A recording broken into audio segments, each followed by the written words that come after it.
Ms. Kiran Gupta. She's the, as I announced earlier, Head of Customer Services at Tata Power Delhi Distribution Limited. And she's bringing with her 25 years of experience in the power sector. In her previous roles at power sector, she has served as the Corporate Operations Services, led the engineering and procurement group for developing all utility equipment specifications, operational manuals, and inspection plans, including grids, substations. So she's been in the sector for a very, very long time. And would like to hear from her what are the challenges faced during implementation of some of the plans that she's working towards, and how to better, how women have played a key role in better customer management with diversity. Over to you, Ms. Gupta.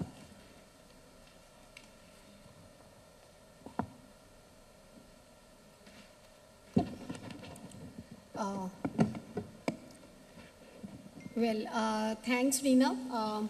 Thanks, ISG, for the opportunity given. Very well laid up session.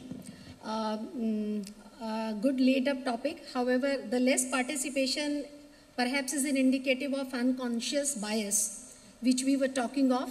Anyways, we will continue the way we have been continuing. So I have collated some of the facts and would like to share with you all. So, as we have been listening from since morning today, so we are into the era of smart meters, smart grids, innovation at the customer end, sensitive and ever-increasing customer experience, use of data analytics, IT and OT integration. So I think the world is changing, the need is changing, and we, be it utilities or be it the service providers or be it the OEMs, we can't afford to run the business the way we wish or the way we have been placing the business or the platter. So it's going to be a customer-driven business altogether. So let's have a look at some of the facts which are there on the screen. As of now, even at the India level, we all know that at the entry level, for the women, it's very easy to make an entry with whatsoever efforts we are putting in. However, the facts, the statistics remain that this is only 30% or so. Whereas as we move up the ladder, the numbers keep on shrinking year on year and level per level, and the numbers at the senior most level are around 5% only. Now, what are the kind of challenges which are being faced by the women in energy sector? So as shared, some of those factors which have been shared by the earlier speakers. Also, we all know that entry-level numbers are low due to lesser percentage of women which are available for the sector. So probably at the entry level, we need to see that how we increase the number of women and the participation in the STEM programs. Those who are having the formal education from the institutions also for the sector. Now, because of, we all know that the energy sector has been a sector which was like driven by the thermal generation. And with the thermal generation, it was always a remote posting, and the entire sector, 90% of the energy is generated, which is generated is thermal based. Hydro plants are also located in remote areas. So very easy to say that there is a less participation, but the fact remains that being designed like that, it is very difficult for the women to go and actually join such sector.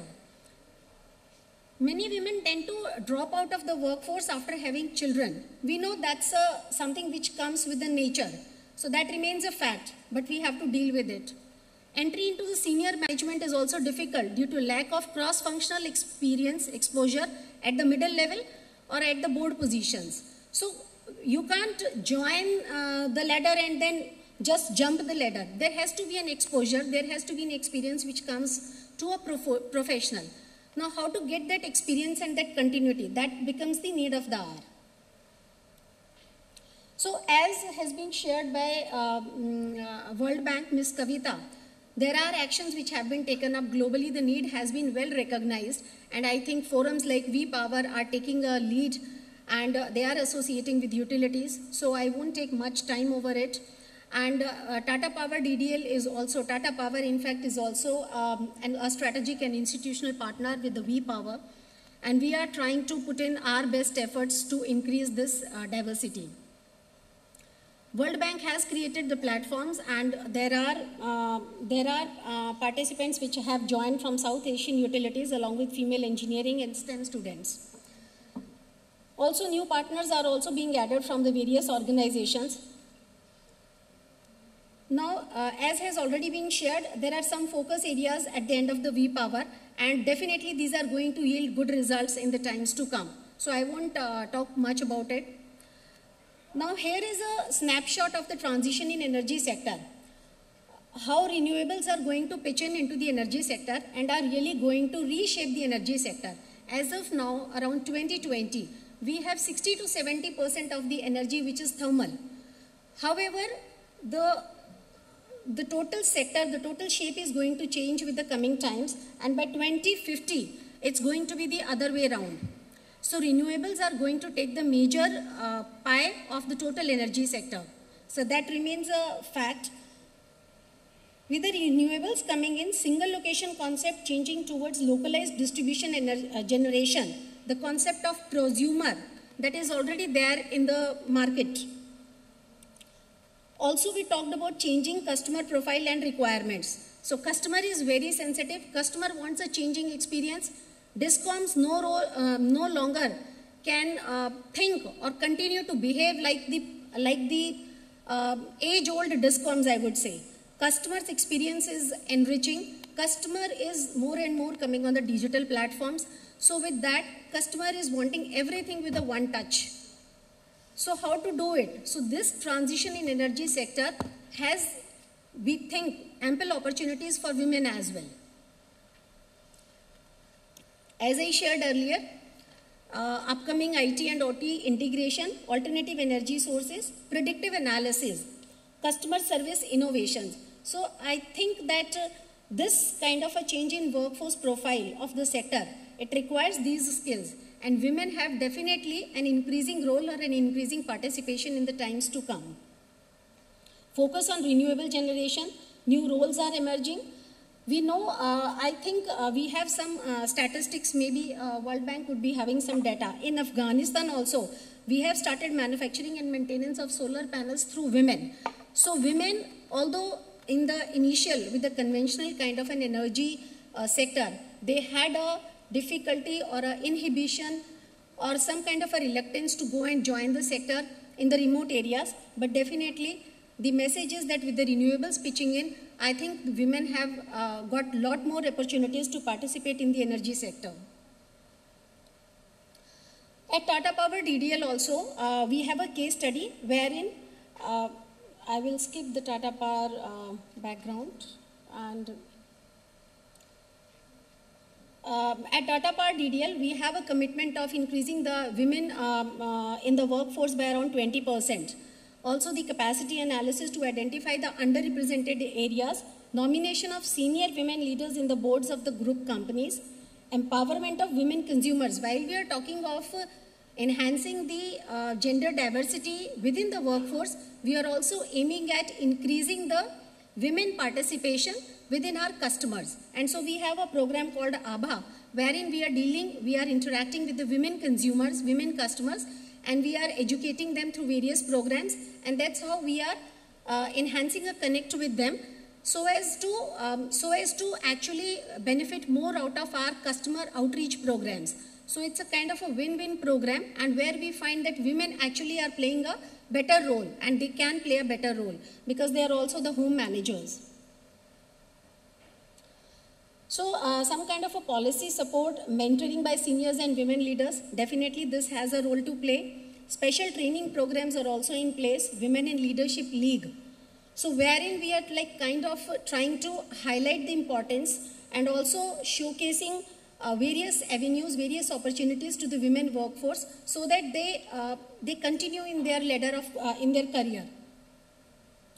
Skip level interactions, exchange programs in the foreign universities, middle level and team lead positions to empower and enhance responsibility. So this last point, middle level and team lead positions, actually we find that at the entry level the numbers are quite high. But at the middle level, somehow because of the family requirements and all, women gradually, they just come out of their career. So what kind of a support can be given? Of course, not defeating the merits and all. Something on maternity leaves, something policy on break-in services if one wants to take a break for 2 years and again want to join.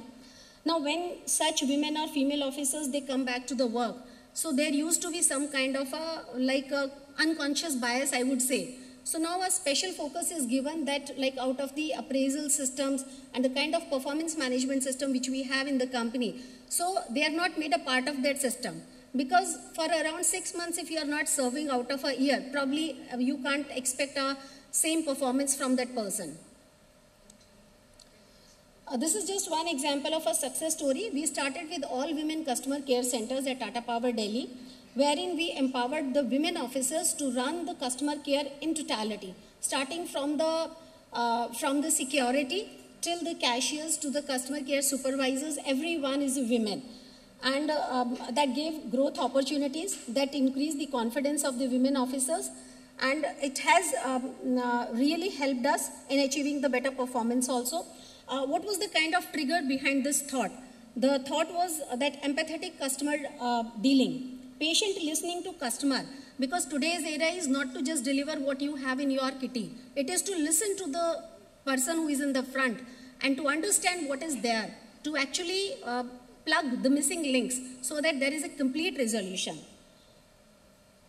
So we were very happy to see the kind of changing results, like the kind of escalations which used to come in the customer area, they reduced from 80% to 30%. Aesthetics and visual management, the enhanced digitization adoption by the customers, that increased. Also the customer connect and outreaches, that increased. And so the customer connect and outreaches with that kind of deep understanding with the customer and actually taking the requirement, the objectives such as mobile app download, such as talking to the customer with the home energy app which we have for the smart meters. So we can't expect that we provide a mobile app or some kind of a feature and a customer will very happily just go blindly and will download and will start using that.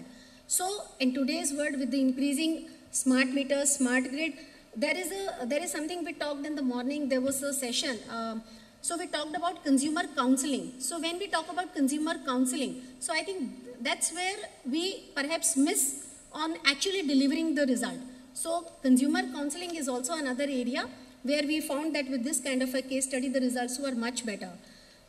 So we have such policies which are laid at Tata Power DDL, and we definitely realize that there is the importance of increasing women participation in energy sector. So that was it from my end. Thank you. Thank you so much, Kiran. It was an excellent presentation and great initiatives taken by Tata Power towards empowering women, and the case studies that you have shared, where there's a lot to learn by other utilities from the experiences that you have.